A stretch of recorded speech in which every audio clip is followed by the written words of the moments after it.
En el día en el que la Generalitat Valenciana ha abierto el plazo para la solicitud de las ayudas de los autónomos de esta comunidad valenciana, en tan solo 2 horas ha conseguido más de 92.000 solicitudes, de tal forma que si todas ellas fueran cubiertas con la cantidad de 1.500 euros tal y como prometían, sería duplicada la asignación presupuestaria que ha dedicado la Generalitat para este fin. Pues bien, en ese entorno empresarial, la empresa municipal de transportes, capitaneada por Giuseppe Grezzi, ha aprobado hoy un expediente de regulación de empleo temporal que complementará además la empresa con el 100% del salario para los empleados de la MT.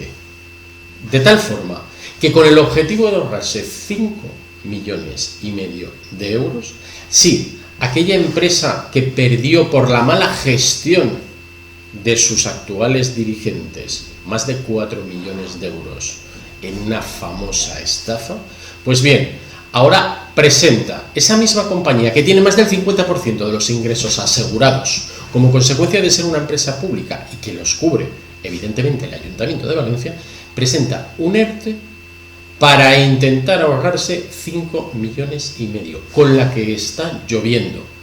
Miren, el 99,9% de los autónomos y empresarios y pequeños empresarios de este país, con el 50% de los ingresos asegurados, mantendrían todos los puestos de trabajo. Pues tenemos que ver cómo, una vez más, aquellos que vinieron a rescatar personas se gastan el dinero público en acabar manteniendo ¿a quién? A los suyos. ¿A costa de quién? De los que de verdad pagan impuestos, de los que sostienen el estado del bienestar, de aquellos que son los grandes damnificados de esta crisis del coronavirus. ¿Que quiénes son? Los empresarios y los autónomos. Enhorabuena a los que venían a salvar empresas. Y curioso, solamente Vox se ha opuesto a ese ERTE. Partido Popular y Ciudadanos, lo de siempre. Toca ser buenos, políticamente correctos. Se han abstenido.